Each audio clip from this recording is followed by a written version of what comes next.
Umangat at nahulog ang ilang sasakyan sa isang tulay sa Western Cape, South Africa.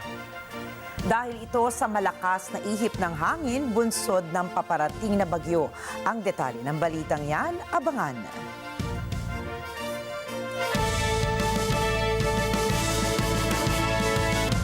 Magandang gabi. Ako po si Ricky Matay. At ako si Nina Richie Alagaw Flores. Ito ang mata ng Agila International. At para sa headlines ngayong Lunes. Pilipinas at 3 iba pang bansa nagsagawa ng joint naval drill sa West Philippine Sea. Bawas singil sa kuryente ng Meralco inaasahan ngayong buwan ng Abril. U.S. Treasury Secretary Janet Yellen tiniyak ang relasyon ng Amerika at China ay maayos. International Eclipse enthusiasts nagtipon sa Texas para tunghayan ang solar eclipse. At bagong Pinay weightlifter na pasok sa Paris Olympics ating kilalanin.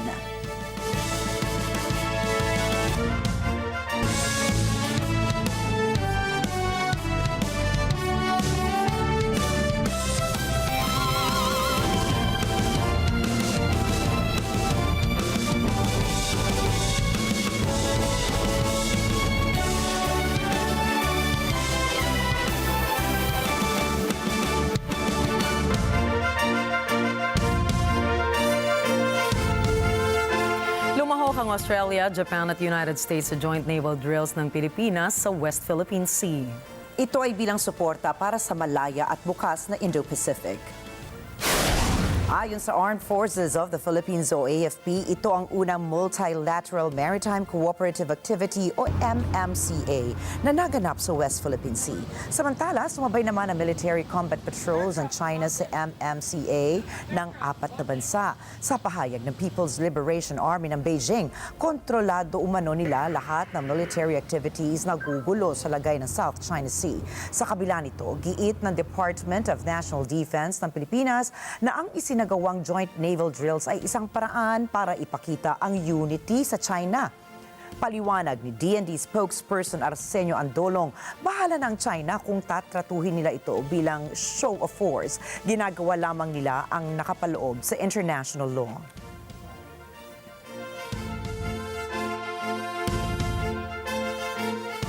Higit naman sa 200 dayuhan ang pinagbawalang pumasok sa Pilipinas at isinama sa blacklist ng Bureau of Immigration o BI. Ayon kay Immigration Commissioner Norman Tansinco, ang mga banyagang ito ay hindi pinahihintulutang pumasok sa bansa matapos mapatunayang lumabag sa Philippine Immigration Act of 1940. Sa kabuuan, mayroong 220 na blacklisted, kabilang ang 150 na Vietnamese, 30 Chinese nationals at 14 Indonesians, kasama pa ang iba pang nasyonalidad.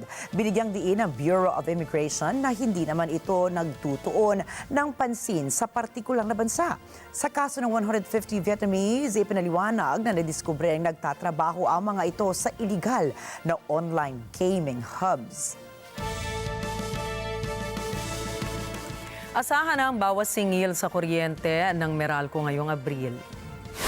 Ayon sa Meralco, partikular ang mababang generation at transmission bilang indikasyon para sa mas mababang rate ng kuryente ngayong buwan.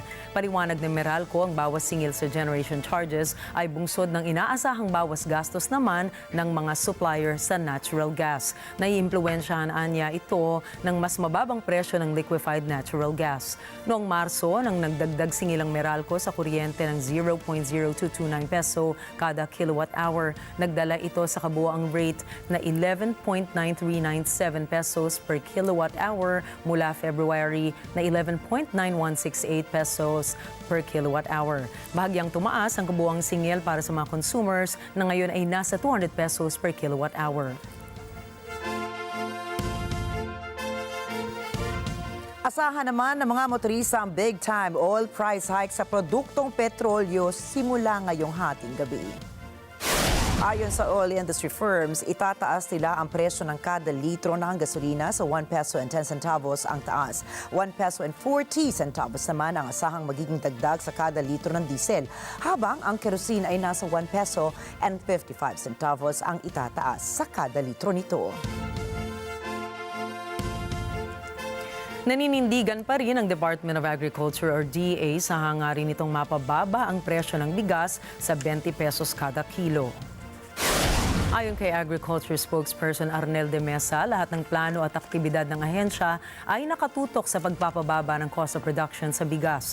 Gagawin anya ng ahensya ang lahat ng paraan para magawa ito. Paliwanag din ni de Mesa, malaki ang ambag ng presyo ng bigas sa pagloba ng inflation rate sa Pilipinas. Batay sa monitoring ng DA sa presyo ng retail price ng bigas sa mga pamilihan sa Metro Manila, pumapalo ang presyo ng regular milled rice mula 46 pesos hanggang 53 pesos kada kilo. Ang local well-milled rice naman ay nasa 48 pesos kada kilo.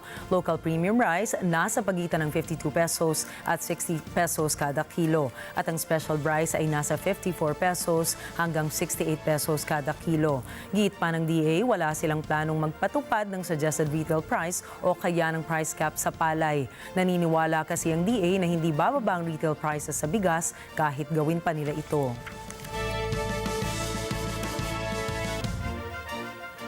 Dahil sa pabago-bagong lagay ng panahon sa bansa, sinabi ng Philippine Rice Research Institute of PhilRice na maaaring hindi maabot ng Pilipinas ang 95% na rice sufficiency sa taong 2028. Ayon kay Dr. Flor Deliza Borde, Direktor ng PhilRice Rice Competitiveness Enhancement Fund Program Management Office, quote, "In terms of production, we are doing everything we can to support our farmers. Our real enemy is when the weather is really bad," unquote. Dagdag pa ni Borde, ang El Nino o tagtuyot, pagbaha na dulot naman ng El Niña at ang malalakas na bagyo na dumaraan sa bansa ang mga posibleng makaapekto sa rice production ng mga magsasaka. Tiniyak ni Borde na gumagawa na ang hakbang ang Department of Agriculture upang maibsan ang mga epekto na dulot ng pabago-bagong lagay ng panahon, kagaya ng paggawa ng strategic adjustments sa planting calendar.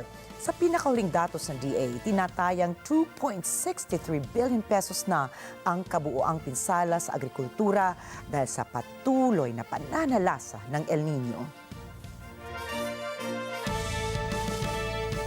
Samantala, naglaan ang Department of Budget and Management o DBM ng kabuuang 4.5 billion pesos para pondohan ang mga premium na crop insurance ng mga magsasaka at mangingisda sa buong bansa.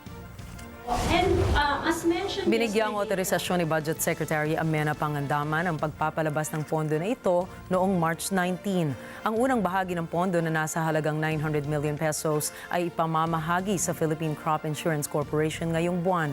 Sinabi ni Pangandaman na layunin ng alokasyong ito na tulungan ang sektor ng agrikultura sa pagpapaliit ng epekto ng El Nino at iba pang mga likas na kalamidad. Ito ay naaayon sa pangako ng administrasyon ni Marcos na suportahan ang mga magsasaka sa pagkakaroon ng sustainabling pag-ani. Bukod dito, binigyan diin ni Pangandaman ang tulong na ito ay naglalayong protektahan ang kabuhayan ng mga magsasaka at tiyakin na maaari nilang ipagpatuloy ang kanilang operasyon sa kabila ng mga hindi inaasahang pangyayari. Patuloy naman po ang pagbaba ng antas ng tubig sa Angat Dam sa gitna ng epekto ng El Nino phenomenon sa Pilipinas. Tinaya ng Pag-asa, bumaba sa 0.76 meters ang level ng tubig sa dam sa nakaraang 2 araw lamang na umabot sa 196.82 meters, kung kaya't bumagsak na ito sa 15.18 meters na mababa kumpara sa normal high level na 212 meters. Bagaman patuloy ang pagbaba ng antas ng tubig, nananatili pa rin itong mataas kumpara sa minimum operating level na 180 meters. May posibilidad na maabot ng Angat Dam ang minimum operating level sa Hunyo kung walang pag-ulan sa huling linggo ng buwan.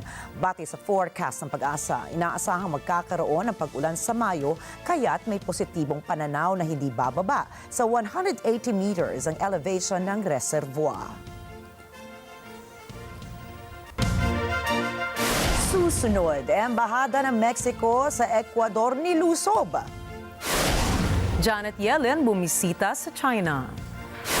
At ano nga ba ang ipinadala ng South Korea sa orbit?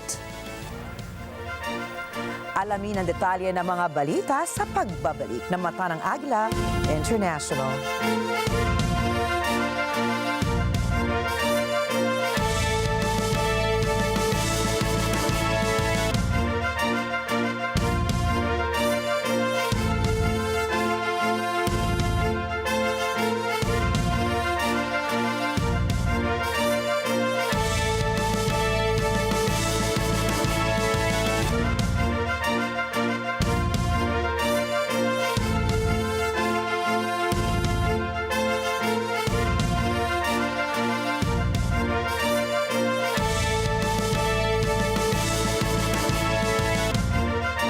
Ngayong linggo sa Cine Throwback.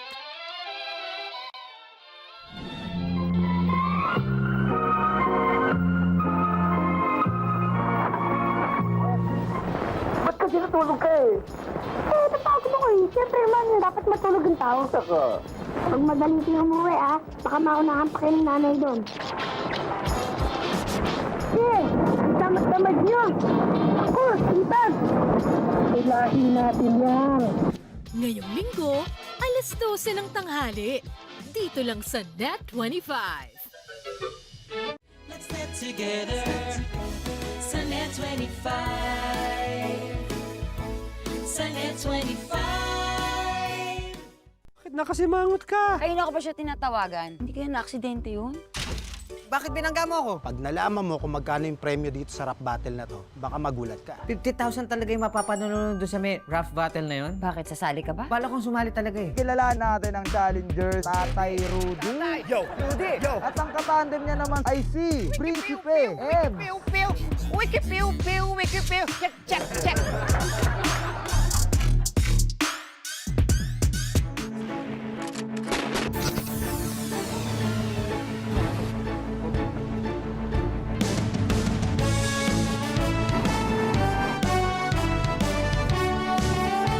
May kinalaman sa pang-araw-araw na pamumuhay. Ano sa palagay niyo? Katiwalian at korupsyon sa kung saan-saan. Ano sa palagay niyo? Kalusugan, Ano sa palagay niyo? edukasyon, Ano sa palagay nyo? hanap buhay. Ano sa palagay nyo? Ang daming issue. Samahan ninyo sina Ali Soto at Pat P. Daza sa pagbusisi sa lahat ng yan at iba pa. Ano sa palagay nyo? Year 3 na! Let's get together sa Net 25. Sa Net 25.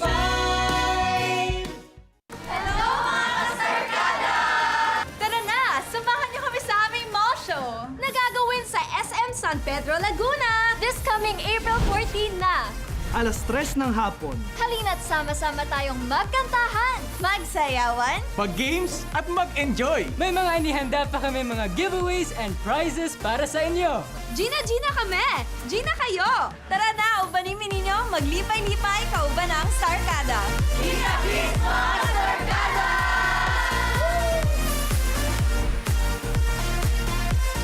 Let's get together sa Net 25. This portion is brought to you by Robic Builders.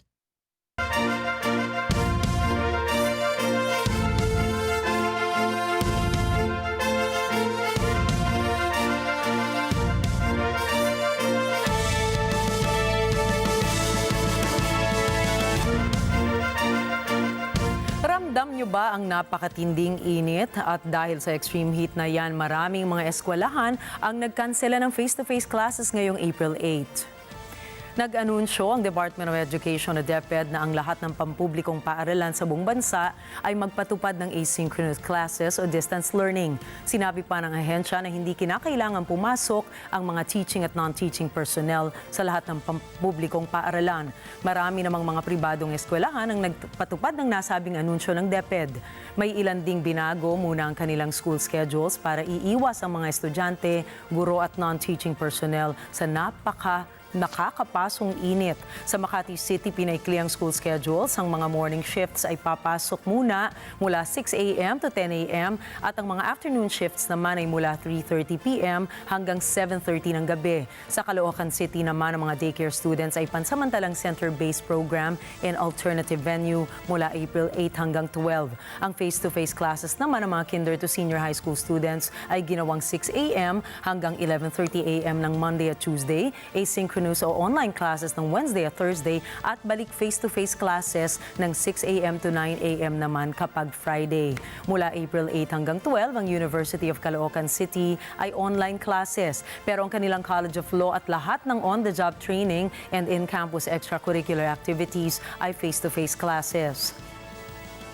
Sa Basista, Pangasinan, suspendido ang face-to-face classes para sa daycare to senior high school at sila ay nag-modular distance learning na lamang. Sa Visayas, suspendido rin ang face-to-face classes sa Cebu Province, Bohol Island State University, Cebu Normal University at Negros Occidental. Ang usapin ukol sa pagbalik ng klase sa Hunyo ay napakahalaga, lalo na't ayon sa mga siyentipiko, patuloy ang pagtaas ng temperatura sa buong mundo. Sa katunayan, sa isang pag-aaral ng EU's Copernicus Climate Change Service, lumalabas na ang February 2024 ang warmest on record globally o ang pinakamainit. Naitala na ang 1.77 degrees Celsius na mas mainit ang February 2024 kumpara noong February 1850 to 1900s. Matatandaan naman na noong March 23, 2023, mahigit 100 students sa isang public school sa Laguna ang na-ospital dahil sa dehydration pagkatapos ng isang surprise fire drill. Batay sa initial na investigasyon, ang temperatura para sa paligid habang isinasagawa ang fire drill ay nasa pagitan ng 39 degrees Celsius at 42 degrees Celsius. Ayon sa Pag-asa, kapag ang heat index ay umaabot na sa 33 degrees Celsius to 41 degrees Celsius, extreme caution category na ito. Sinusukat ng heat index o damang init kapag Tagalog ang apparent temperature na nararamdaman ng katawan ng tao dahil sa hangin at halumigmig. Posibleng makaramdam ng heat cramps at heat exhaustion ang mga tao na nasa extreme caution category. Ngayong araw, 9 na lugar ang isinasa ilalim ng Pag-asa sa danger level hotness ng heat index. Kabilang dito ang Daet, Camarines Norte na umabot sa 46 degrees Celsius. Ang Cotabato City naman ay nakaranas ng 44 degrees Celsius. Ang Apari, Cagayan ay nakaramdam ng heat index na 43 degrees Celsius. Dahil sa napakatinding init, pinag-aaralan na nga ng DepEd na ibalik ang pasukan sa eskwelahan sa Hunyo. Ito ay upang proteksyonan ng mga mag-aaral at mga guro sa masamang epekto ng extreme heat. Pero sinabi ni DepEd Assistant Secretary Francis Cesar Bringas na hindi ngayong taon at posible sa academic years 2025 at 2026 pa maibabalik sa Hunyo ang pasukan ng mga mag-aaral. Apela tuloy ng mga maraming magulang at ilang teachers group, dapat madaliin ang pagbalik ng pasukan sa Hunyo. Pero paliwanag naman ni Vice President at DepEd Secretary Sara Duterte, kailangan ng pahinga ng mga guro at mag-aaral. Anya, hindi pwedeng dire-diretso ang mga klase dahil kailangan ng school break at hindi ito pwedeng i-compromise. Dagdag pa ni Vice President Duterte, tapos na rin ang mga consultations ukol sa pagbabalik ng klase sa old school calendar. Gradual anya itong gagawin ng DepEd. Sinabi rin ni Vice President Duterte na naipamahagi na ang resulta ng consultations sa iba't ibang rehiyon, stakeholders at mga magulang. Kaya payo ng mga health experts, habang hindi pa naililipat ang pasukan sa Hunyo, laging mag-ingat ang publiko. Uminom ng tubig, magpayong at iwasan ang lumabas ng bahay kapag tanghaling tapat. Sa iba pang balita, umalma ang international community at nagprotesta ang mga Meksikano matapos pasukin ng Ecuadorian Security Forces ang embahada nito sa Quito. Inaresto ng mga ito ang dating vice-presidente ng Mexico na si George Glass na nakatigil doon. Marjorie Quintos para sa detalye ng balita. Humarap sa kritisismo ang Ecuador mula sa United Nations at sa ibang bansa sa Latin America matapos lusubin ng security forces nito ang Mexican Embassy sa Quito. Hinuli nito ang dating vice-presidente ng Mexico na si Jorge Glass na nabigyan ng political asylum doon. Si Glass ay may kasong graft. Ang raid ay sinasabing hindi pangkaraniwang pagpasok sa diplomatic premises na hindi maaaring lusubin ng ganitong paraan. Pinutol ng Mexico agad-agad ang diplomatic ties nito sa Ecuador. Sa X, sinabi ni Mexican President Andres Manuel Lopez Obrador na ito ay flagrant violation of international law and the sovereignty of Mexico. Nagkomento rin ang Nicaragua na ang embassy raid na ito ay hindi tama at hindi pangkaraniwan. Marami pang mga bansa ang umalma tulad na lang ng Argentina, Bolivia, Brazil, Chile, Colombia, Cuba, Peru at Venezuela. Naalarma naman si UN Secretary General Antonio Guterres sa raid. Hinikayat niya ang dalawang bansa na ayusin ang gulong ito sa mapayapang paraan. Sinabi naman ng Estados Unidos na kinukondinin nito ang raid, ngunit dahil partners ng Washington ang Mexico at Ecuador, hinihikayat nito na mag-ayos ang dalawa ng naaayon sa batas internasyonal. Marjorie Quintos para sa mata ng Agila International. Trusted, connected, on point. Bukod sa central government, palalakasin na rin ng US ang pakikipag-ugnayan sa mga lider ng mga lokal na pamahalaan sa China.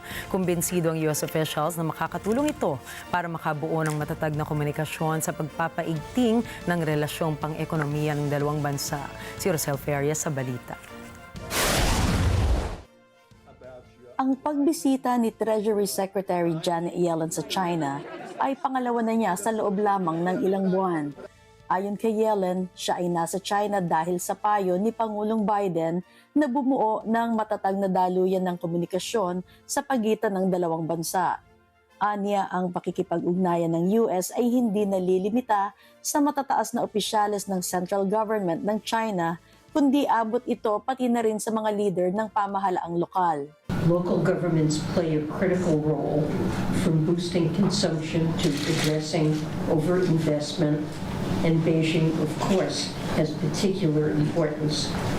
I believe that better understanding each other's macroeconomic situations and policy intentions can contribute to further progress in working toward a healthy economic relationship with a level playing field that benefits firms and workers in both our countries and the global economy. Dagdag pa ni Yellen na nitong nakaraang 2 taon, ang US at China ay nakafocus sa pagpapatatag ng komunikasyon at pagpapalalim ng pagkaunawa ng isa't isa tungkol sa relasyong pang-ekonomiya.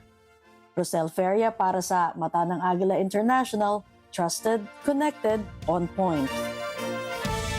Magkikita ang Foreign Minister ng Russia at China sa Beijing para pag-usapan ang issue na may kinalaman sa Ukraine, gayon din ang pagpapalakas ng ugnayan sa pagitan ng dalawang bansa. Ayon sa Russian Foreign Ministry, pag-uusapan ni Russian Foreign Minister Sergei Lavrov at Chinese counterpart itong si Wang Yi ang mga hot topics katulad ng kasalukuyang lagay ng Asia-Pacific. Matatandaang nitong Marso ay napaulat na pupunta si Russian President Vladimir Putin sa China para sa isang pagpupulong kasama si Chinese President Xi Jinping sa darating na Mayo. Noong taong 2022 naman, nagpahayag ang China at Russia ng kanilang no limits na partnership. Naganap ito ilang araw bago magpadala ng sundalo ang Russia sa Ukraine. Nakarating na sa orbit ang bagong spy satellite ng South Korea.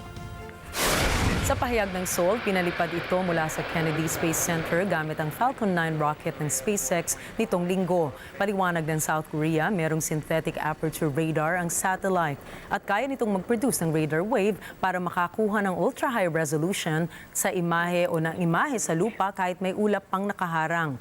Una nang nagpalipad ng reconnaissance satellite ang South Korea at sa tulong din ito ng SpaceX noong December 2023. Naniniwala kasi ang Seoul na ang spy satellite ng North Korea ay pwedeng gamitin para matukoy kung saang lugar sa South Korea at Japan na may US military personnel ang papatamaan ng mga missiles nito.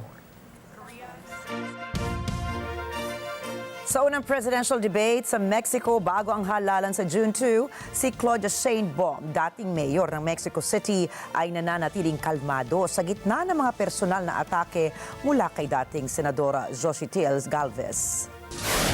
Sa panahon ng debate, tinalakay ng mga kandidato ang mga mahahalagang isyu katulad ng kalusugan, edukasyon, katiwalian at karahasan laban sa mga kababaihan. Nagpapahiwatig ang mga survey na si Sheinbaum, miyembro ng Partidong Morena kasama si Pangulong Andres Manuel Lopez Obrador, ay may malaking lamang laban kay Galvez na nangunguna sa isang koalisyon ng mga partido ng oposisyon. Si George Alvarez Maynez naman, isang kandidato mula sa partido ng Citizen Movement na may mababang porsyento sa mga polls, ay nagpahayag ng kanyang sarili bilang alternatibo sa tradisyonal na politika kaiba sa ibang mga kandidato. Ang tagumpay para kay Sheinbaum o Galvez ay magtatakda ng unang babaeng pangulo sa Mexico, isang bansang may reputasyon sa gender-based violence at bilang isang kultura na dominado ng kalalakihan. Naninindigan si Israeli Prime Minister Benjamin Netanyahu na hindi siya papayag sa ceasefire kung hindi papakawala ng Hamas ang natitira pang hostages nito. NJ de Guzman para sa report. Matigas pa rin ang posisyon ni Prime Minister Benjamin Netanyahu pagdating sa usapang ceasefire sa pagitan ng Israel at Hamas militants. Anya, malinaw ang mensahe niya sa international community na walang tigil laban kung walang pagpapakawala sa hostages.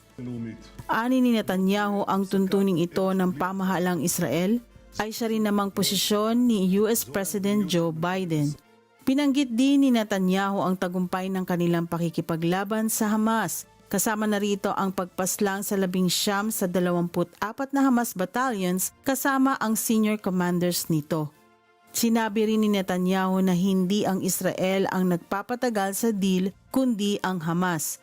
Anya, ang Israel ay handa sa deal ngunit hindi kailanman susurrender. NJ De Guzman para sa mata ng Agila International, trusted, connected, on point. Lumikas po ang libo-libong residente sa Orenburg sa Central Russia dahil sa matinding pagbaha. Nagdeklara na ng state of emergency ang mga lokal na pamahalaan sa nasabing rehiyon. Lampas sa 2,500 na kabahayan ang binaha sa Orenburg habang 3,500 naman ang apektado sa nakarating syudad. Nasagip ng mga emergency workers ang 42 na huskies sa isang dog shelter. Samantala, pinag-iingat ng lokal na pamahalaan ang mga mamamayan sa ginagamit nilang tubig. Batay po kasi sa datos ng opisina ng gobernador ng Orenburg, 18 na tao ang naiulat na nagkaroon ng norovirus matapos uminom ng kontaminadong tubig. Itinigil na rin ang operasyon sa mga oil refinery sa Orsk dahil sa posibleng ecological risk bunsod ng pagbaha sa naturang syudad. Samantala sa Toronto, Canada, dumarami ang kaso ng mga residenteng nagkakaroon ng Mpox kung kaya't hinihikayat ng lungsod na samantalahin ng mga ito ang pagpapabakuna ng libre laban sa sakit. Narito ang report ni Cherry Recolizado. Iniulat ng Toronto Public Health o TPH ang pagtaas ng mga kaso ng Mpox, dating kilala bilang monkeypox, na kung saan magbubukas ang lungsod ng mga vaccination clinic upang labanan ang pagkalat nito. Ayon sa Toronto Public Health, ang Mpox ay isang virus na kumakalat mula sa tao patungo sa iba sa pamamagitan ng physical contact sa mga sugat at blisters sa balat, body fluids at respiratory secretions. Maaari ring magpasa ng virus ang mga damit at kama na naging kontaminado. Ang mga sintomas ay maaaring magsimula ng 5 hanggang sa 21 araw matapos ang exposure. Kabilang dito ang lagnat, sakit ng ulo, sakit ng kalamnan, pagkapagod at namamagang mga lymph nodes. Ang mga pantal blisters at mga sugat sa balat ay maaaring lumitaw at karaniwang masakit. Ayon sa WHO, karamihan sa mga sintomas ng Mpox ay nawawala ng kusa sa tulong ng gamot, ngunit maaaring maging malubhang mga sintomas para sa ilan, tulad ng mga bagong silang nasanggol, mga bata, mga buntis na kababaihan at mga taong may mga kahinaan sa kanilang immune system. Libre ang Mpox vaccine at hindi nangangailangan ng health card ang mga nais magpabakuna. 2 dose ng vaccine ang kinakailangan at pinaka-epektibo ito pagkatapos ng 2 linggo. Magbubukas ngayong linggo ang 2 vaccine clinic sa downtown Toronto at inasahang may mga karagdagang mga clinic pa ang magbubukas sa mga susunod na araw. Ayon kay Dr. Eileen Avila, ang mga kaso ng Mpox ay hindi sanhi ng mga paglalakbay, palabas at patungo sa bansa. Kaya't mas lalo pang pinagbibigyang diin ang kahalagahan ng pagbabakuna. Noong nakaraang buwan, 21 kumpirmadong kaso agad ng virus ang iniulat ng Toronto habang noong nakaraang taon, 27 kaso lamang ng Mpox ang naiulat. Cherry Recolizado, Toronto, Ontario, para sa mata ng Agila International. Nag-anunsyo ang New Zealand hinggil sa mga bagong panuntunan nito sa visa. Ang mga pamantayan na yan ay may kinalaman sa language and skill criteria at pinaikling haba ng work permit para matugunan ang unsustainable net migration.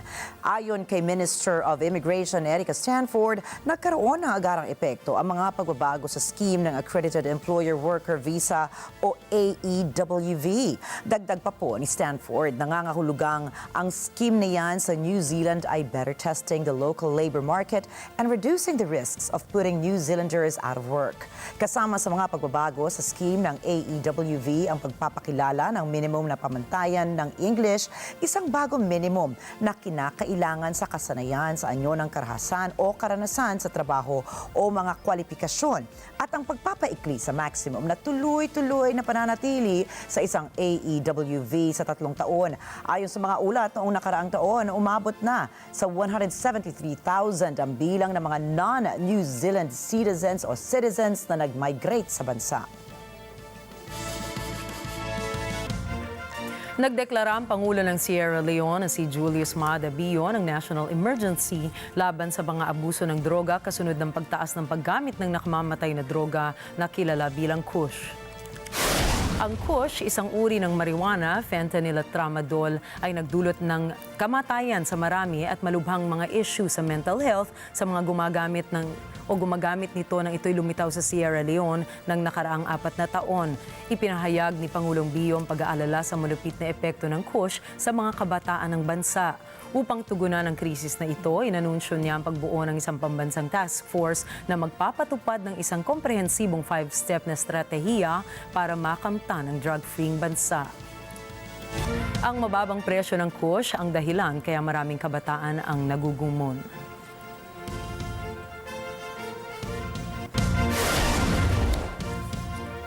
Susunod, Eclipse enthusiasts nagtipon sa Texas para sa total solar eclipse. Max Verstappen at Sergio Perez want to finish sa Formula 1. At WrestleMania 40 nag-trend worldwide. At iba pang detalye ng mga balita sa pagbabalik yan ng Mata ng Agila International.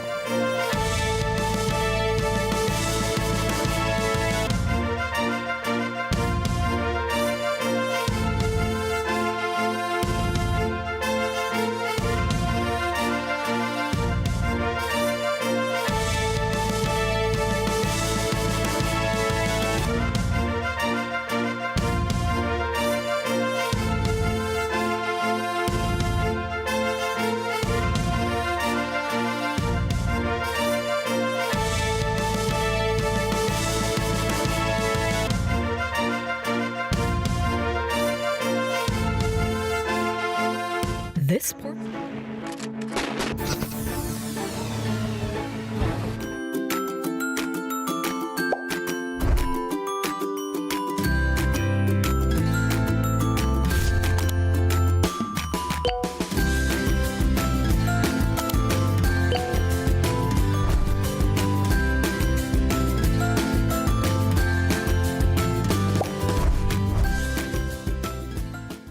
ang mga maiinit na balita at rumaratsyad ang usapan ng bayan. ihahatid namin sa 100%!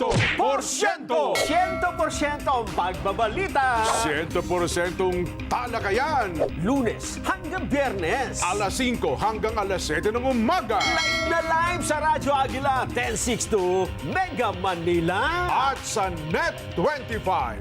100%! Sa Net 25, let's net together. Sa Net 25. A solar eclipse will occur in North America on April 8th. This happens when the moon passes in front of the sun, casting its shadow on Earth. The path where the moon shadow falls on Earth is called the path of totality, where you can see the complete face of the solar eclipse. Most of the North America will see a partial eclipse, but areas from Mazatlan, Mexico to Newfoundland near Gander, Canada will experience a total solar eclipse. Kaya naman, para sa ating mga kababayan sa North America na makakaranas ng solar eclipse, happy viewing from Net 25!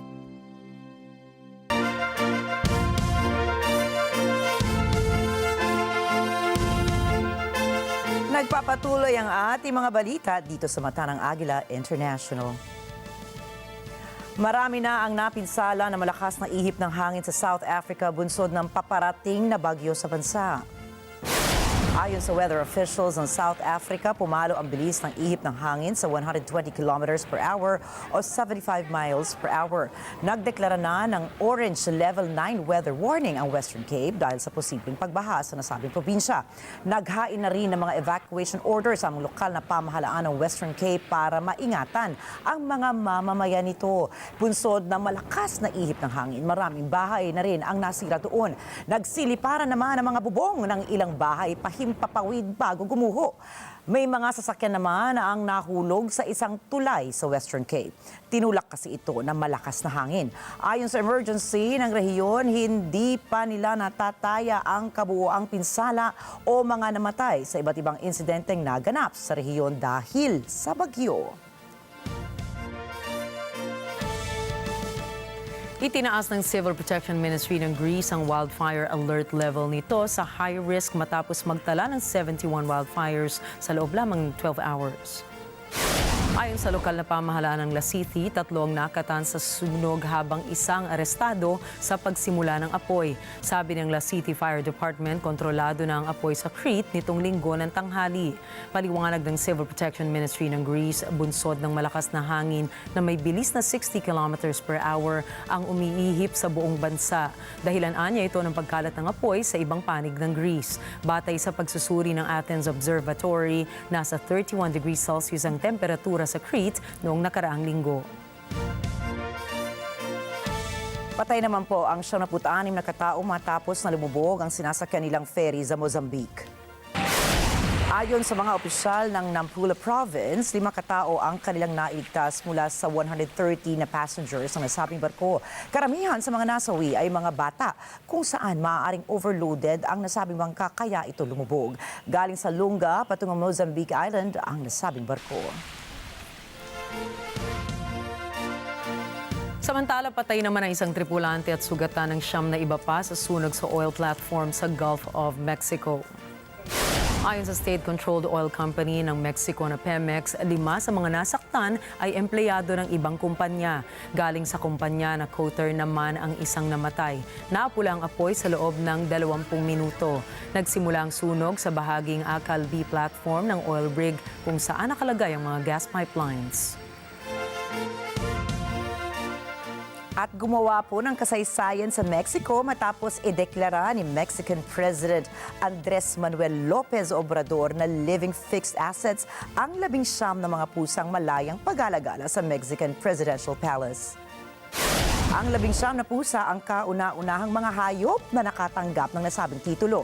Ang terminong fixed assets ay karaniwang ginagamit sa mga gusali o furnitures. Sa paggamit ni Obrador ng terminong ito sa mga pusa, inobliga ng presidente ang Treasury ng Mexico na patuloy na pakainin at pangalagaan ang mga pusa habang sila po ay nabubuhay kahit pa matapos na ang termino ni Obrador sa darating na Oktubre. Ang mga tauhan sa palasyo ay nakikipag-ugnayan sa mga veterinarians sa Mexico upang mabigyan ng chips ang mga pusa at para magawan sila ng maliliit na cat houses at feeding stations sa hardin ng palasyo. Kasabay po nito, nagtalaga rin sila ng regular na tauhan sa palasyo na permanenteng mag-aalaga sa mga pusa. Ayon naman kay General Director of the National Palace and Cultural Heritage Conservancy na si Adriana Castillo Roman, parte na ng National Palace ng Mexico ang mga pusa, kaya kailangan nilang siguraduhin na aalalagang mabuti ang mga ito.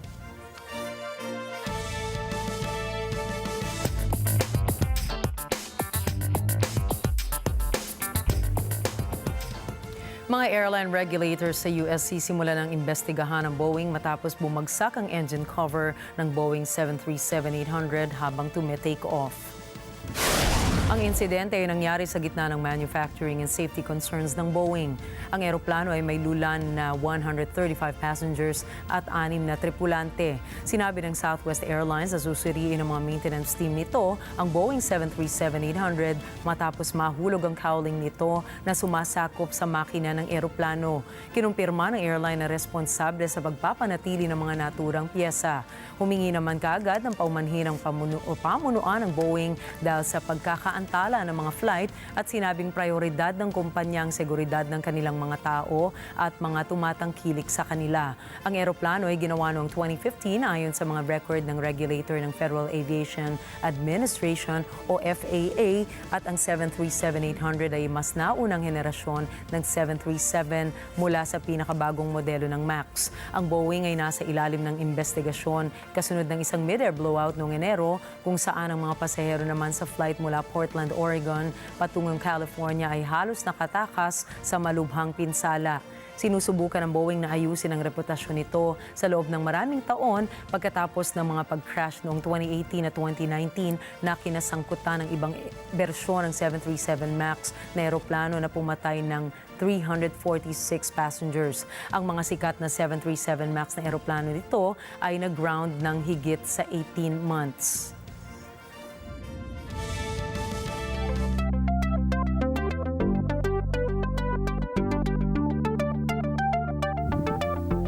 At bumiyahe po patungong Texas ang maraming Eclipse enthusiasts para sa pinaka-aabangang total eclipse bukas. Maraming mga lungsod sa Texas ang daraanan ng phenomenon na minsan lamang sa 20 taon nagaganap sa North America. Narito po ang ulat ni Jeff Sanidad. Marami sa mga nag-aabang ng total solar eclipse bukas ang nakapwesto na sa iba't ibang lugar sa Texas. Tulad dito sa Stonehenge 2 Park sa Ingram. Ayon kay Special Events Director for the Hill Country Arts Foundation, Janet Peterson, ang mga dumadayo ngayon sa park ay mula sa 50 estado ng Amerika, kasama na ang Alaska at Hawaii. Marami rin ang mula pa sa Netherlands, Finland, Germany, Israel at New Zealand. Para kay Shelly Ezel na isang spectator, ang unang total eclipse na kanyang nasaksihan ay may espesyal na alaala para sa kanya kung kaya't narito siya ngayon muli upang maranasan ang ikalawang total solar eclipse kasama ang kanyang pamilya. This is my second eclipse.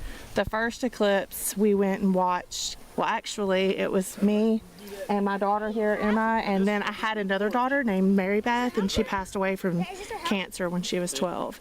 And that was our first girls trip, and it was just a beautiful moment, and it's just a memory that I hold dear to my heart, and I want to share it with the rest of my family. Ayon naman kay Grover Swartzlander ng Rochester Institute of Technology, mahalaga ang kaganapang ito para sa kasaysayan. Anya, bilang profesor ng agham, malaking bagay ang makasaksi ng ganitong phenomenon. Para naman kay Amber Noah na barbecue ang negosyo, perfect na nasa Texas siya. May eclipse na, may inihaw pa. Texas is the barbecue capital, so for me, I feel like we're in a great location. The weather's great. Come on out, and we're gonna enjoy the eclipse together and get some good barbecue. Abangan si Kathleen Gregorio bukas para sa mga kaganapan sa Texas sa mismong oras ng eclipse. Jeff Sanidad para sa Mata ng Agila International. Trusted, connected, on point.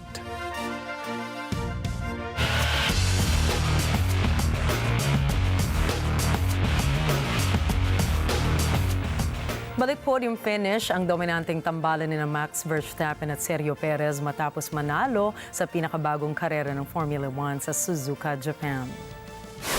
Isa itong magandang pangitain matapos ang kanyang hindi inaasahang pagre-retiro sa Melbourne na nagtapos ng kanyang 9-game winning streak dahil sa technical issues. Sa kanyang pagkapanalo, siya pa lang ang pangalawang driver na nakatapos ng 3 sunod-sunod na Japanese Grand Prix na Ferrari.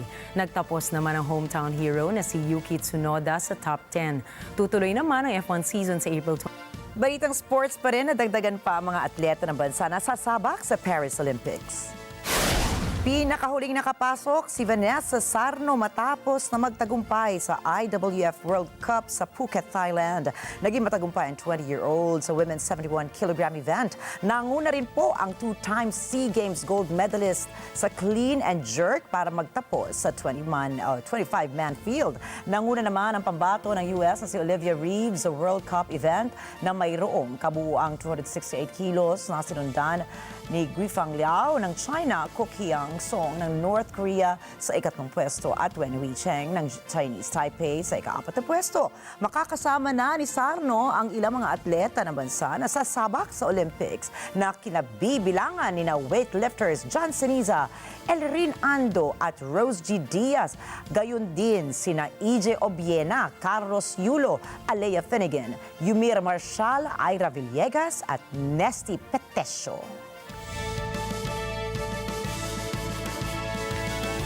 Cody Rhodes tinanghal bilang bagong WWE Universal Champion. The story is finished. Natapos ni Cody Rhodes ang WrestleMania 40 at itinanghal bilang bagong WWE Universal Champion. Vin Pascua para sa detalye.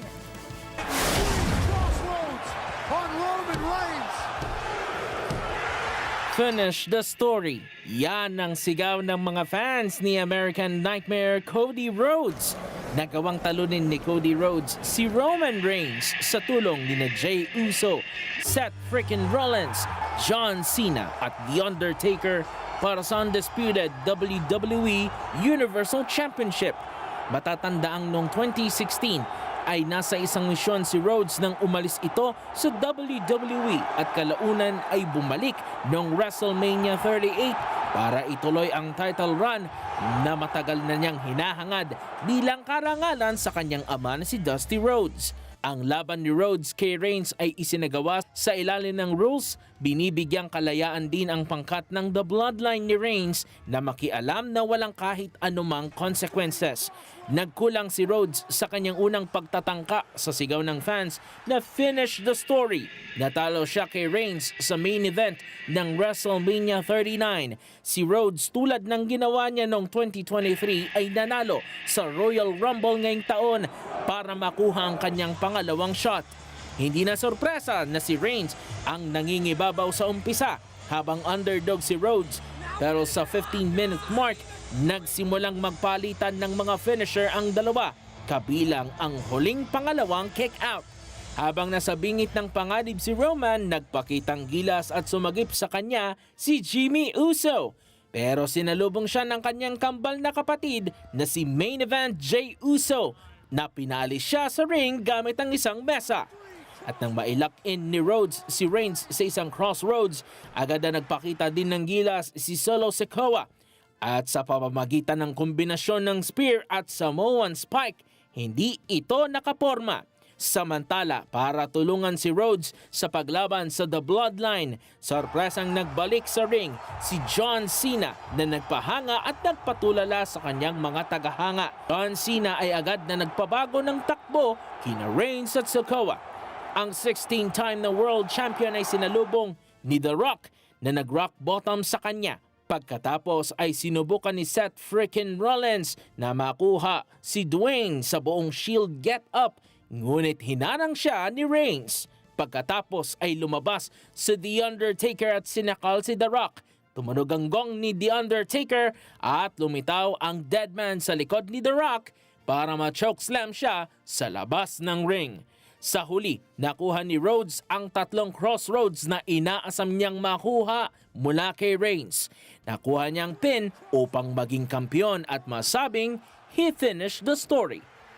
Sa kanyang pagtanggap ng kampyonato, nakasama ni Rhodes ang mga taong malalapit sa kanya kasama ng kanyang asawang si Brandy Rhodes.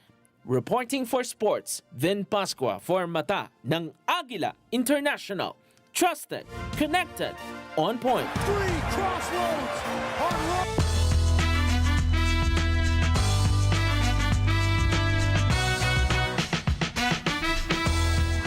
Nakakuha ng 3 minutong standing ovation ang Disney Plus miniseries na Becoming Karl Lagerfeld sa Cannes Series Festival na ginanap sa Cannes, France.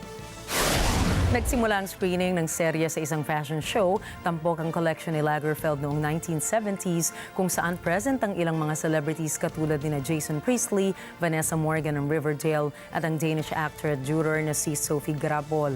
Inulan din ang papuri mula sa Cannes Series audience ang actor na si Daniel Brühl sa kanyang magaling na performance sa serye bilang si Karl Lagerfeld. Itinuturing na isang cultural symbol, ang German designer na si Karl Lagerfeld ay kilala sa kanyang kakaibang perspektibo at atake sa larangan ng fashion. Tanyagang designer sa kanyang 18th century-inspired couture at sa pagbibigay ng bagong flavor sa mga luxury fashion brands katulad na lang ng Chanel, Balmain at Chloe. Ang kanyang biopic na Becoming Karl Lagerfeld ay mapapanood sa Disney Plus ngayong June 2024. At ipinagdiwang ng legendary actor na si Jackie Chan ang kanyang 70th birthday ngayong Abril. Ipinahayag ng aktor sa isang social media post na hindi siya makapaniwalang 70 years old na siya, kasabay ng kanyang pasasalamat sa oportunidad na makatungtong sa kanyang edad sa kabila ng mahihirap at delikadong stunts na kanyang ipine-perform. Kasabay ng milestone na ito, nagsalita rin si Chan ukol sa pag-aalala ng mga fans dahil sa mga kumakalat na litrato online kung saan mukha na siyang matanda. Paliwanag niya, I want to take this opportunity to let everyone know, don't worry, it's just a character appearance for my latest movie. The character requires me to have white hair, white beard, and look old. Sinabi rin ng movie star na lagi bukas ang loob niyang sumubok ng mga bagong bagay para sa mga movies, gaano man kahirap ang stunts o ang itsura na kailangan niyang taglayin para sa mga karakter. Itinatampok ng kanyang post ang koleksyon ng mga ilan sa mga litrato ni Chan sa ilang dekada niya sa industriya ng pelikula na agad namang pinaulanan ng fans ng birthday wishes. Happy birthday, Jackie Chan! Habang isang malungkot na balita naman, patay na ng matagpuan ang aktor na si Cole Brings Plenty na naiulat na nawawala noong nakaraang linggo. Ang bangkay ng 27 anyos na aktor na si Cole Brings Plenty na kilala sa Netflix series na 1923 ay natagpuan ng Biyernes sa isang masukal na lugar sa Kansas. Ilang distansya ang layo mula sa isang sasakyang nakaparada.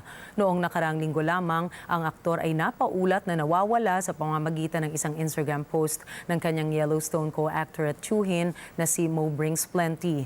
Huling namata ang buhay si Cole noon pang Marso ay 31 ng madaling araw na sakay ng isang puting Ford Explorer at papaalis ng Lawrence, Kansas. Katsunod lamang nito ang warrant of arrest na inihain kay Cole na kinilalang sospek sa isang investigasyon kaugnay ng domestic violence dispute ayon sa Lawrence Police Department. Sa isang ospital o opisyal na pahayag ng ama ng aktor na si Joe Brings Plenty Sr., sinabi nitong lubha silang namimighati na ikukumpara sa publiko ang pagkamatay ni Cole. O nang ikumpirma sa publiko ang pagkamatay ni Cole. Nagpasalamat din ito sa mga tumulong sa paghahanap sa kanyang anak. Ayon sa mga otoridad, iimbestigahan nila ang pagkamatay ni Cole.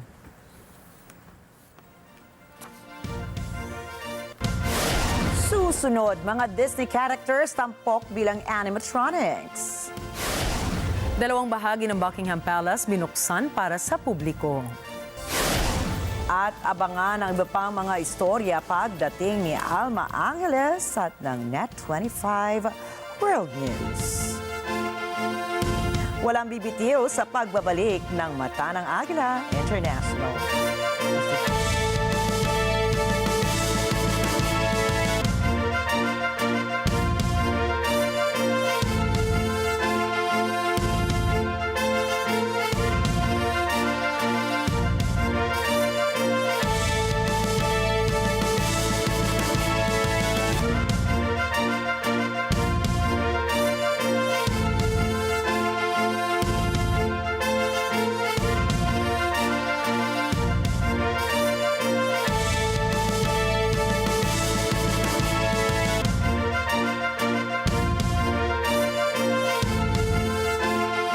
Nakasimangot ka. Kanina ko pa siya tinatawagan. Hindi kaya na-aksidente yun?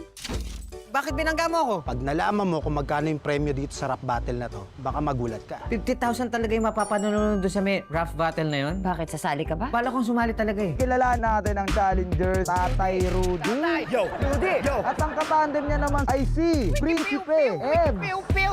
Wiki-piu-piu! Wiki-piu! Check! Check! Check!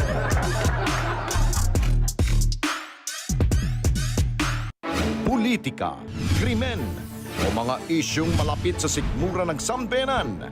Sa pagputok ng mga balita, kami ang inyong mata. Gabi-gabi, hatid namin ang matatag, matapang at matapat na balitan. Kami ang inyong mga mata sa mga isyong dapat ninyong malaman. Mata ng Agila Primetime. Lunes hanggang Biyernes. Pagkatapos ng Road to Starkada.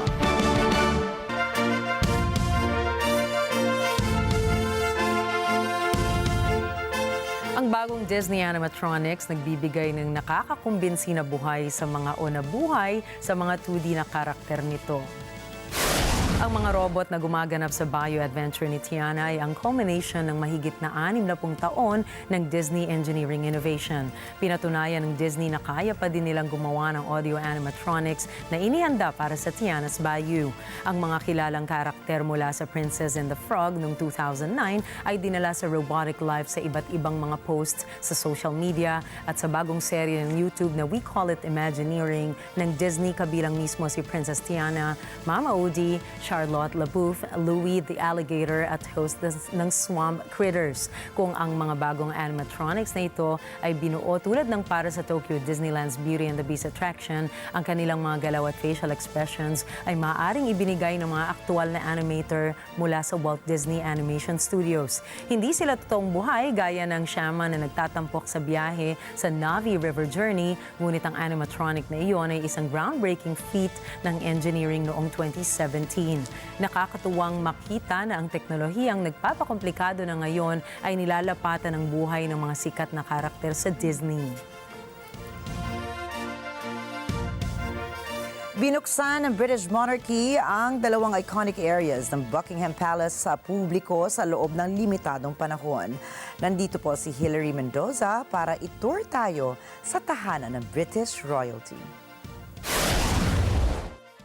In a historic move, Britain's monarchy is opening two of its most famous palaces, including Buckingham Palace's East Wing, to the public for the first time.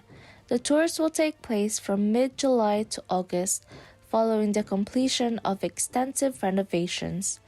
This provides a unique opportunity to explore the living spaces of the royal family in these significant architectural landmarks.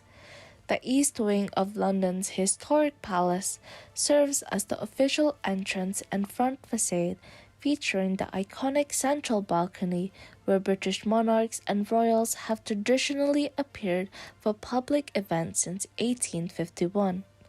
Visitors wishing to tour the East Wing must purchase tickets in conjunction with a visit to the staterooms, priced at £75 for adults. This combined ticket allows access to both areas, offering a comprehensive view of the palace's grandeur and a chance to witness firsthand the location of many historic moments.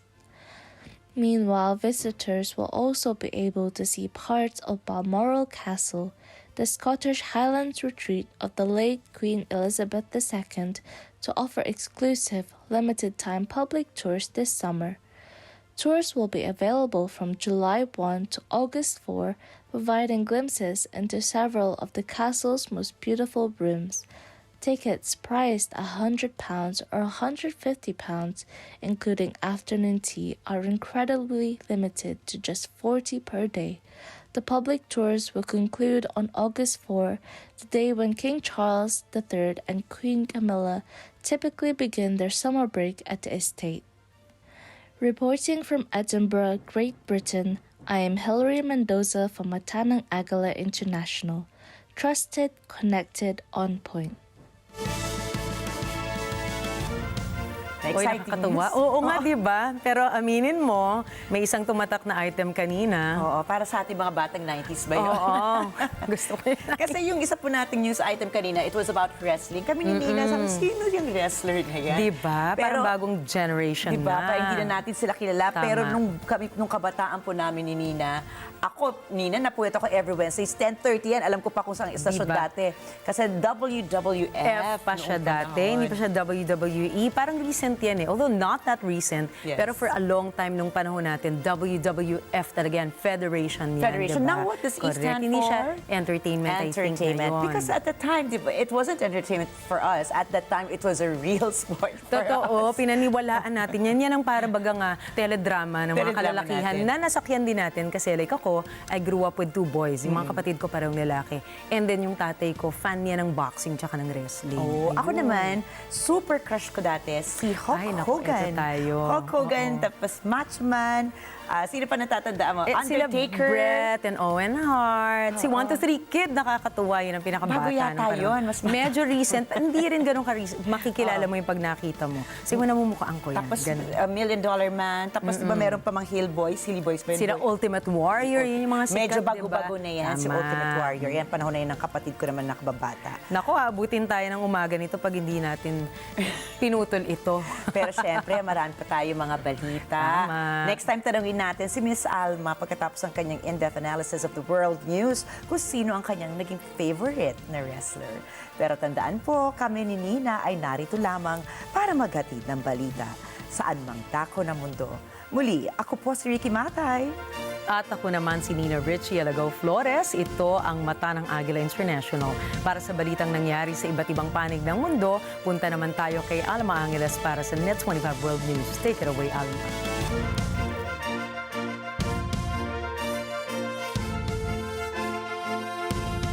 Thank you, Nina and Ricky, and welcome to tonight's broadcast. Before we dive into the latest headlines, let's set the stage for what's to come. Take a look.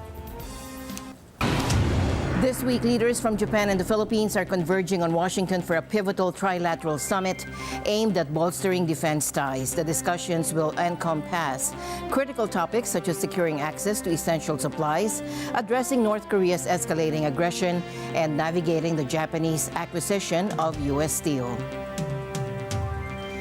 Plus, the UN's atomic watchdog, the IAEA, has issued a stark warning regarding the heightened risk of a nuclear accident at Ukraine's Zaporizhzhia power plant following a recent drone attack. And as Eclipse mania sweeps across North America, anticipation mounts for a celestial event that promises to blend commerce, science, and celebration in a breathtaking display.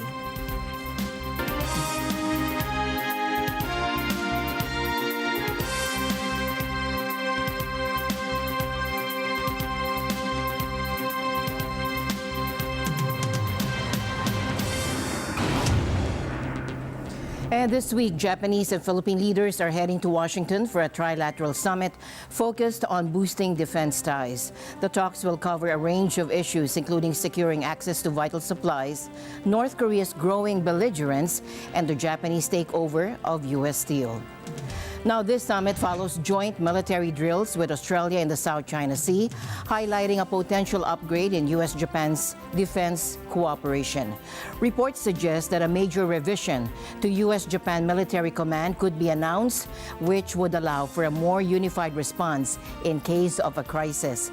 Additionally, collaboration between the U.S. and the Philippines in disputed areas of the South China Sea might be addressed. Now, this summit signifies a strategic shift in the Indo-Pacific region and will include some key details to watch. For example, Prime Minister Kishida will be the first Japanese leader since 2015 to receive a full state welcome at the White House. Additionally, this is the inaugural trilateral summit between the U.S., Japan, and the Philippines. And this summit follows President Biden's earlier meetings with Asian allies, including South Korea. It's also worth noting that Japan, traditionally pacifist, has undergone a significant military transformation in recent years, and this includes increased military spending with plans to double its defense budget, as well as acquiring U.S. missiles, easing weapon export restrictions, and creating a joint operations command. Japan is also providing military support to countries in Southeast Asia and discussing troop deployments with the Philippines. Now, this summit has the potential to reshape the future of the Indo-Pacific. Will the outcomes solidify a more robust U.S.-Japan security partnership and a united front against regional challenges? The answers will unfold in the coming days. Meanwhile, President Marcos Jr. voiced hope that the recent naval exercises conducted with the Philippines, United States, Japan, and Australia could alleviate tensions in the West Philippine Sea. When questioned about the possibility of decreasing confrontations with China in the West Philippine Sea post drills, the president stated this. Take a listen. I sincerely hope so. I really do. I really do. But again, so we are trying everything. We still continue to talk at a ministerial level, at a sub-ministerial level, at a people-to-people level. Lahat ng maaari natin gawin, ginagawa natin para kausap ang Chinese leadership, ang Beijing, makausap sila na wag na natin masyadong papainitin pa. Pag-usap tayo na mabuti para walang banggaan, walang cannon, walang water cannon. Hindi na mabalik sa ganun. Sir. Now, the joint naval and air operations conducted by the Philippines, the United States, Australia, and Japan in the disputed South China Sea aim to counter China's growing influence in the Asia-Pacific region. This multilateral maritime cooperative activity, or MMCA, was just days before U.S. President Joe Biden's upcoming trilateral summit with the leaders of the Philippines and Japan. Despite these efforts, the exercises faced surveillance from at least 2 Chinese vessels over the past weekend. And Beijing's People Liberation Army Southern Theater Command said it was organizing joint naval and air combat patrols in the South China Sea. Meanwhile, the president commented that it's typical for China to react to the joint maritime exercise by showcasing its naval forces as well. President Marcos appeared unfazed by this report, indicating that such behavior from Beijing was to be expected. Take a listen. And that's the usual reaction from the PLA. Maglalabas din sila ng kanilang barko. So it's almost normal already for us. The United States has actively sought to bolster defense cooperation with regional allies to counter China's escalating influence. High-ranking U.S. officials have consistently reaffirmed America's unwavering commitment to safeguarding the Philippines, a treaty ally, against potential armed aggression in the South China Sea, much to Beijing's dismay. Despite competing claims from various nations, including the Philippines, and an international ruling dismissing China's expansive territorial claims as legally unfounded, Beijing persists in asserting control over almost all of the waterway. Recent months have seen numerous confrontations between Philippine and Chinese vessels near disputed reefs, resulting in collisions. On March 28, President Marcos issued a resolute statement asserting that the country would not succumb to China's intimidation tactics, declaring we refuse to be silenced, subdued, or subservient. In other news tonight, the UN's atomic watchdog, the IAEA, is warning of a heightened risk of a nuclear accident at Ukraine's Zaporizhzhia power plant following a drone attack. Now, both Russia and Ukraine have denied responsibility for the strike, which reportedly injured 3 people. The Zaporizhzhia plant, the largest in Europe, is located on the front line of the ongoing conflict and has been under Russian control since the invasion began. The IAEA has repeatedly urged both sides to avoid actions that could endanger the plant's safety. IAEA Chief Rafael Grossi condemned the attack as reckless and a major escalation of the nuclear risks faced by the facility. While the IAEA confirmed damage to the plant, including 1 reactor, it stated there was no immediate threat to nuclear safety. However, the agency did emphasize the potential for future consequences if such attacks continue. Adding to the tension, Russia claims Ukraine carried out the drone strike, while Ukraine vehemently denies any involvement. Meanwhile, Russia is facing a critical flooding situation. Thousands have evacuated the city of Orsk after a major flood, and Moscow is warning of dangerous water levels rising in Siberia. Kimi Orya has the latest. Russia has introduced a federal emergency situation in the southern Orenburg region. That's where the Ural River has flooded Orsk and now threatens the main city of Orenburg. Обращаюсь к вам в связи с тяжелой ситуацией с весенними паводками после обильного снеготаяния. Произошла природная катастрофа, равной которой не было многие годы. Возможно, это самое крупное бедствие по своим масштабам и последствиям за последние 80 с лишним лет. Из-за паводков режим чрезвычайной ситуации местного масштаба объявлен в 10 регионах страны. Torrential rain caused a dam near Orsk to burst Friday night, with authorities saying more heavy rainfall will cause water levels to continue to rise. Images showed Orsk almost entirely flooded, with only the top of submerged cars visible. Authorities say more than 4,500 people have been evacuated from Orsk, and that more than 6,500 homes have been flooded throughout the Orenburg region.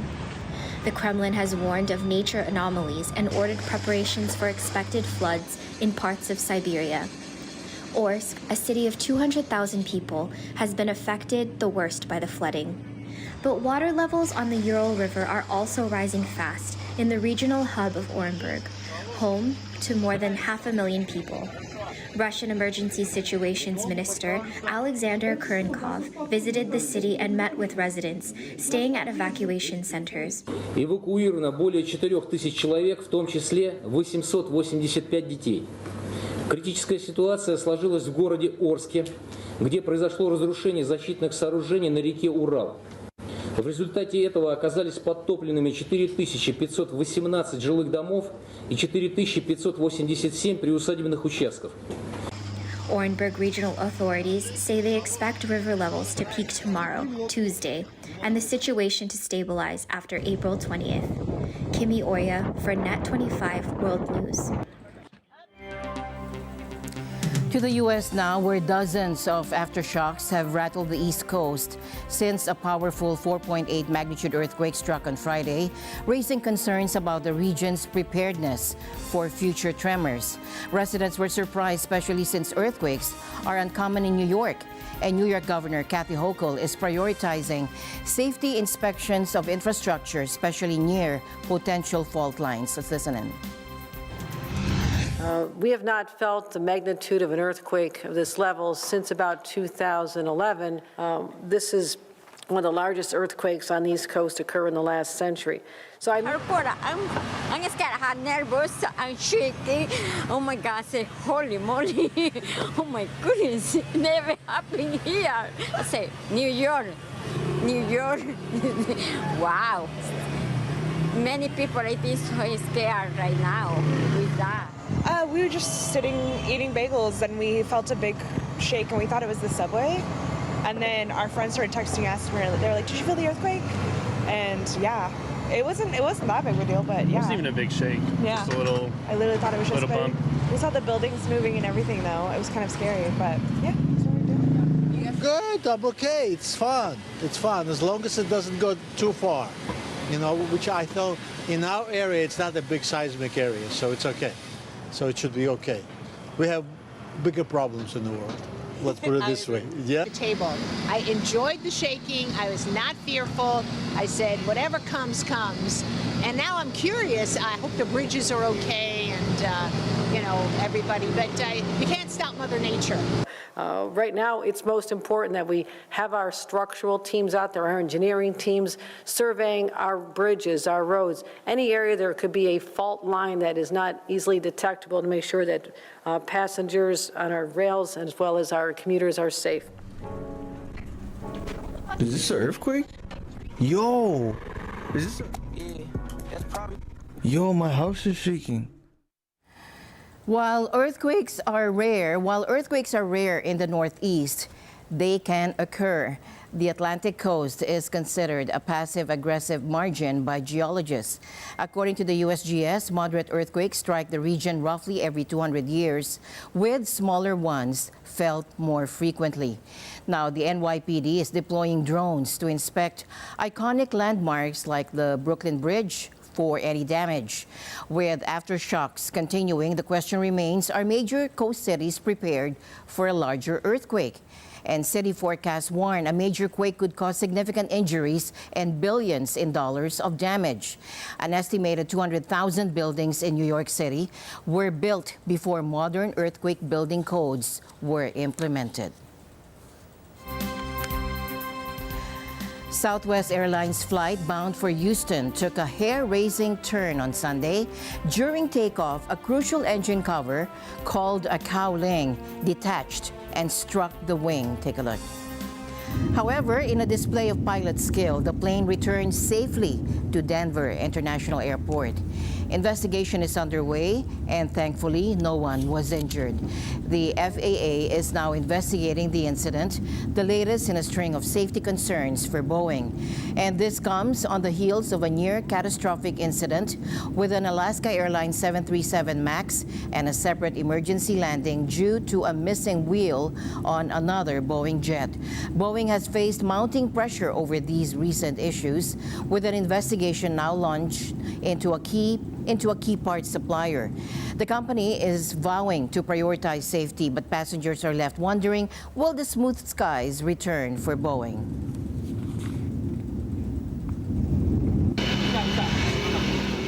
And a deadly traffic accident has marred the Eid al-Fitr holiday travel rush in Indonesia. At least 12 people were killed on Monday when a car slammed into a bus and another vehicle on a busy highway. The crash occurred around 7 a.m. local time on a highway in West Java province. Authorities report that a car traveling eastbound from Jakarta swerved out of its lane and collided head-on with a bus and another car traveling in the opposite direction. The full impact of this accident became clear when all 12 people in the car were confirmed dead. Now, thankfully, only 2 injuries were reported, a bus attendant and a passenger on the bus. And this tragedy unfolded as millions of Indonesians embark on their annual Eid al-Fitr journeys to celebrate the end of Ramadan with loved ones. The festive mood is now dampened by this horrific accident. And news out of Latin America, Mexico has just announced the suspension of diplomatic relations with Ecuador, effective immediately. Now, this decision follows a dramatic event in Quito, where Ecuadorian police raided the Mexican embassy on April 5th to arrest the former Vice President of Ecuador, Jorge Glass. Take a look. En consultas con el presidente de México, Andrés Manuel López Obrador, y ante la flagrante y grave violación de la Convención de Viena sobre relaciones diplomáticas, en particular del principio de inviolabilidad de los locales y del personal diplomático mexicano y las normas básicas de convivencia internacional, México anuncia el inmediato rompimiento de relaciones diplomáticas con Ecuador. En este sentido, el personal diplomático de México en Ecuador abandonará ese país de inmediato.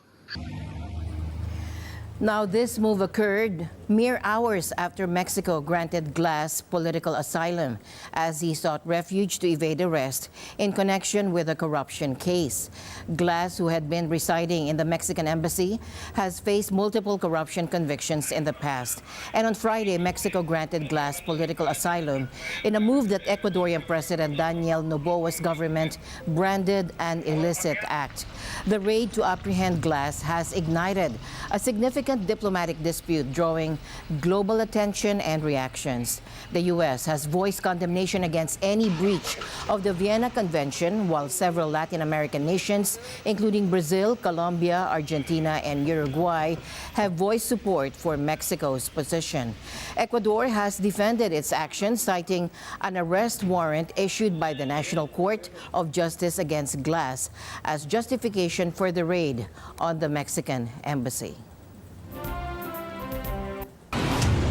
And coming up next, nearly 7 years ago, the world watched in horror as the Myanmar military unleashed a brutal crackdown on the Rohingya Muslim minority, labeled by the UN as textbook ethnic cleansing, compelling hundreds of thousands of Rohingya to flee for their lives. But now, in a startling development, the same military is enlisting the help of the Rohingya people they once persecuted, and they're drafting Rohingya men to join the fight against the Rakhine insurgents. Plus, Eclipse mania sweeps across North America. That and more when we come back.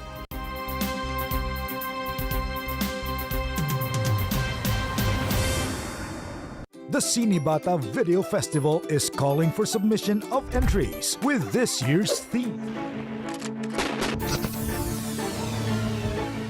Milyong pasasalamat sa inyo mga ka-Net25 dahil umabot ng 1 milyon ang mga subscriber ng Net25 YouTube channel. Let's subscribe together here on Net25.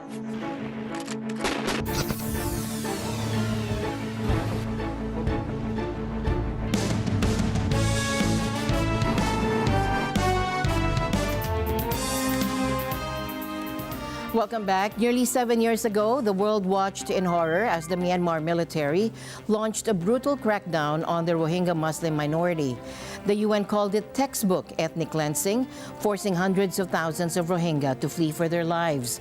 Now, in a shocking turn of events, the very same military is seeking the help of the Rohingya people they once persecuted, and they're drafting Rohingya men to fight against another rebel group, the Rakhine insurgents.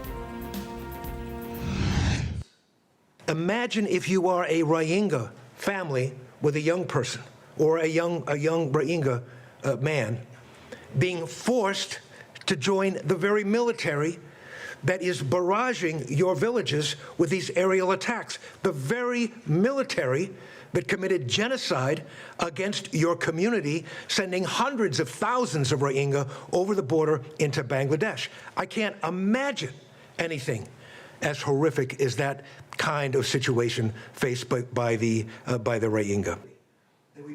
We need to take away the money that the junta requires in order to continue its reign of terror. And that means sanctions, coordinated, focused, targeted sanctions. Same with weapons. This desperate move by the military comes as they face mounting pressure on multiple fronts. They recently lost control of a key border town with Thailand, and reports suggest they're suffering heavy losses in other parts of the country. Finding new recruits is proving difficult. While the military denies using Rohingya soldiers, several Rohingya refugees living in displacement camps claim otherwise. And they say soldiers have been coming to the camps promising food, wages, and even citizenship in exchange for military service. The situation in Myanmar remains uncertain. Will the Rohingya community accept the military's offer? And what are the long-term implications of this move for Myanmar's already fragile peace? During her discussion with Chinese Premier Li Qiang, the U.S. Secretary of State, Janet Yellen, stressed the necessity for the U.S. and Beijing to responsibly navigate their intricate relationship. She presented her argument for addressing China's surplus factory capacity to the country's leadership. For more information, let's now refer to Thomas I. Likeness report. Yellen says as the world's two largest economies, they have a duty to manage their complex relationship. She says over the past year, relations between the U.S. and China have become more stable. This is not meant ignoring our differences or avoiding tough conversations. It has meant understanding that we can only make progress if we directly and openly communicate with one another. After arriving in the Chinese capital from the southern city of Guangzhou, Yellen told Li the U.S.-China relationship can only move forward with direct and open communication. For his part, Li says he hopes relations between the two countries will continue to improve. Li says he sincerely hopes China and the U.S. will be partners, not adversaries. He says they need to respect each other, coexist in peace, and pursue win-win cooperation. Earlier, Yellen held a series of meetings in Guangzhou. High on the agenda is the U.S. concern of overcapacity. Now, this refers to a situation where Chinese government support to industries fuels production capacity but risks a surge of cheap exports, undercutting international competitors. This is not anti-China policy. It's an effort for us to mitigate the risks from the inevitable global economic dislocation that will result if China doesn't adjust its policies. Washington is especially concerned about this in new industries such as electric vehicles and solar energy. You've seen this story before. Over a decade ago, massive PRC government support led to below-cost Chinese steel that flooded the global market and decimated industries across the world and in the United States. I've made clear that President Biden and I will not accept that reality again. I know that these serious concerns are shared by our allies and partners from advanced economies to emerging markets. Yellen's trip marks her second visit to China in less than a year. Thomas I. Likeness, Net 25 World News. Europe's most active volcano, Mount Etna in Italy, has been treating sightseers to an incredible display. Take a look.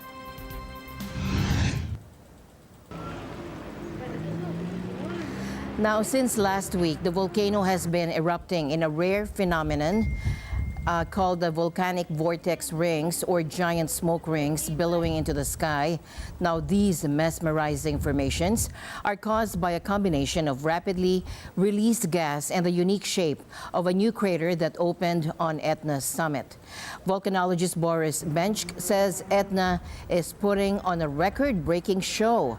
Hundreds, if not thousands, of these smoke rings have been produced, according to Bench. Thankfully, there have been no disruptions reported for nearby towns or airports. Meanwhile, in Texas, astronomy enthusiasts from around the globe have converged in anticipation of Monday's celestial spectacle. While not astronomically aligned like its namesake, Stonehenge 2 has drawn amateur stargazers who are eagerly anticipating this event. Take a look. We have got someone from each of the 50 states, even Alaska and Hawaii. I've got visitors from the Netherlands, Finland, Germany, Israel, New Zealand. This is my second eclipse. The first eclipse we went and watched, well, actually, it was me and my daughter here, Emma, and then I had another daughter named Mary Beth, and she passed away from cancer when she was 12. And that was our first girls' trip, and it was just a beautiful moment, and it's just a memory that I hold dear to my heart, and I want to share it with the rest of my family. We drove about 12 hours, and we wanted to especially be here because it's so iconic for an eclipse. It's from an archaeological point of view, it's so important in human history to have this kind of appreciation of the sun. Humans now can appreciate what happened thousands of years ago. I'm a physicist at Rochester Institute of Technology. I get funding from NASA, and so one of our projects is to put a constellation of what are called solar sails around the sun so we can better understand the sun's dynamics. And tomorrow's eclipse, we'll see the corona. That's got such a strong signature of what the sun is doing. It's so rare for us to see it. So it really gives me a lot of inspiration to further my mission. Texas is the barbecue capital, so for me, I feel like we're in a great location. The weather's great. Come on out, and we're gonna enjoy the eclipse together and get some good barbecue. Now, Ingram lies within the path of totality, where the moon will completely block the sun's light. During this event, day will transform into night, lasting over 4 minutes, commencing at 1:32 p.m. local time. Despite the forecast predicting cloudy weather and a storm alert, the state government has deployed emergency teams as a precautionary measure. However, the enthusiasm of visitors remains undeterred. Many have brought telescopes and powerful telephoto lenses, hoping for clearer skies, and local businesses are seizing the opportunity with special events, while accommodations in prime viewing spots have been fully booked for months. Numerous schools along the path are either closed or releasing students early. Several airlines have promoted flights specifically scheduled to intersect the eclipse path, with Delta organizing 2 special trips along the path of totality. The Perryman Group, a Texas-based research firm, estimates that the direct and indirect economic impact of this year's eclipse could amount to $6 billion.